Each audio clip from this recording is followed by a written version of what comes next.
Hi everyone, I'm Anna DeBella, CPA CGA, and on-demand CFO for lawyers and entrepreneurs. And I wanted to just take a minute today to talk about integrations, which I'm starting to feel are becoming a little bit of a buzzword, meaning that I have a lot of clients coming to me who are really excited about a new software because they heard it integrates with their current software, but really I'm not always seeing a lot of value there. So let's just start with what an integration is. An integration is just when a piece of technology that you use in your business integrates into another piece of technology. So a common example would be if you use a scheduling app like Acuity and you use Zoom and you have it set up so that when someone books a meeting with you, a Zoom link is automatically generated.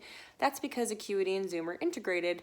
And so when they book a meeting with Acuity, it's sending a message to Zoom and Zoom knows to book the meeting. So that's an integration. In the legal world, a really common integration that you would see would be timekeeping, billing, practice management software like Clio integrating into an accounting software like Xero or QuickBooks. So that's what an integration is.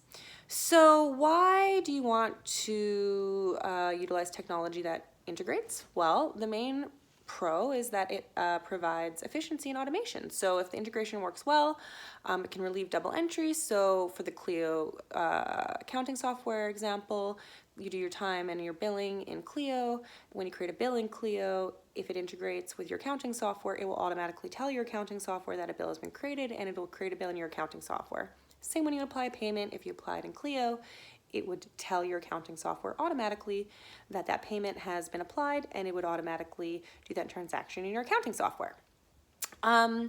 So that can be great. It can relieve double entry, it can help with your operations, and there's lots of pros when integrations are done correctly. Why don't you want to integrate? Well, the problem I have with integrations that I found, because I'm dealing with a lot of new technology and I'm doing a lot of consulting to clients who are trying to move out of old systems into more modern systems, the problem we're finding is that integrations don't always work properly.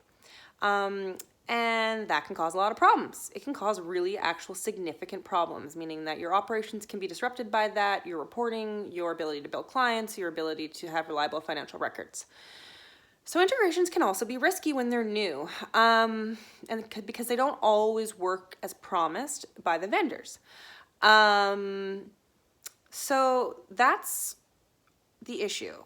And the other important thing to note about an integration is when you're being told that something integrates, you always want to ask, well, what is integrating? What is actually integrating between the software? That makes a big difference.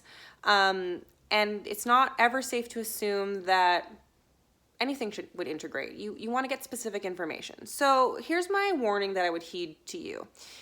If you're looking at getting new software and you're trying to find stuff that integrates, which is great and what you should be doing, but it's new and it's not something you're used to working with, the first thing you want to ask is what integrates. So to ask this to the whoever is selling the software, what integrates? And the reason why I suggest saying that is because I'm having clients who are coming to me and they're really excited because stuff integrates, but when we look into it, the integration is not really providing much value. Like, so for example, maybe it's just integrating contacts and maybe there's some value there, but maybe it's not a good reason to choose the software and you need to look at what other options are out there and compare. With that said, if it's integrating a high level amount of like data and information, there could be a lot of value there and that could absolutely be a good reason why you'd want to choose the software. So the first thing you want to ask them is, what is integrating? And then look at what value you're getting from that, how much time it's really going to save you. And then the next thing you want to ask is, does the integration work properly? Do you have any other clients who use this integration that you could connect me with? Are there any glitches to do with this integration? If it's a brand new integration, you want to make sure that you assume that it's not going to work and that you take the time and energy into doing the testing properly before you go live with it.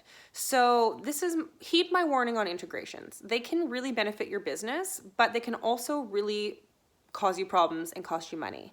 So understand what and why you're integrating something. Make sure it works, test it accordingly, and don't just jump into something or don't just look at, automatically think a software could be the right fit for your business just because it integrates. That's not always the case. It can actually hurt your business. So that is my rant on integrations. I'm feeling very passionate about that today because we deal with tons of glitchy tech integrations here at Profix. And I wanted to make sure that you don't have to deal with what we have to deal with. So best of luck.